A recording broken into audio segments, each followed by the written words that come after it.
Chapter 18. Arjuna said, O mighty armed one, I wish to understand the purpose of renunciation, tyaga, and of the renounced order of life, sannyasa. O killer of the Kesi demon, Rishikesha.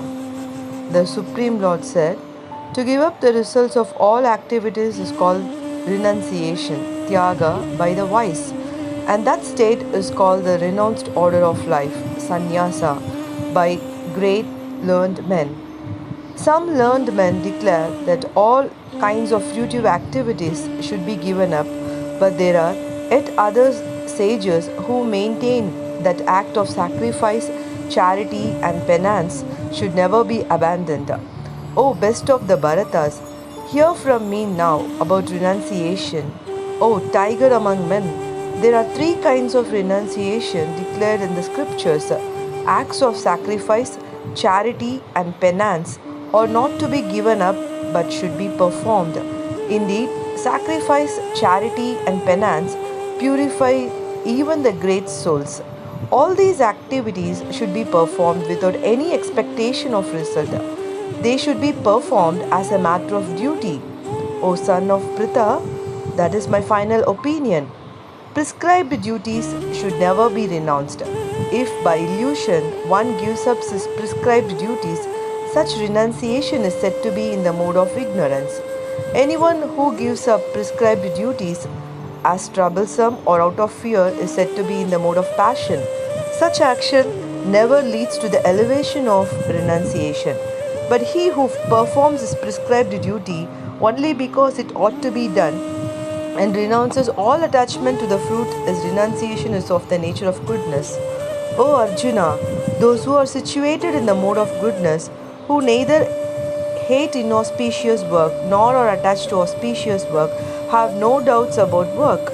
It is indeed impossible for an embodied being to give up all activities. Therefore, it is said that he who renounces the fruit of action is one who has truly renounced. For one who is not renounced the threefold fruits of action, desirable, undesirable, and mixed, accrue after death. But those who are in the renounced order of life have no such results to suffer or enjoy. O mighty armed Arjuna, learn from me of the five factors which bring about the accomplishment of all action. These are declared in Sankhya philosophy to be the place of action, the performer, the senses, the endeavor, and ultimately the supersoul. Whatever right or wrong action a man performs by body, mind, or speech is caused by these five factors. Therefore, one who thinks himself the only doer, not considering the five factors, is certainly not very intelligent and cannot see things as they are.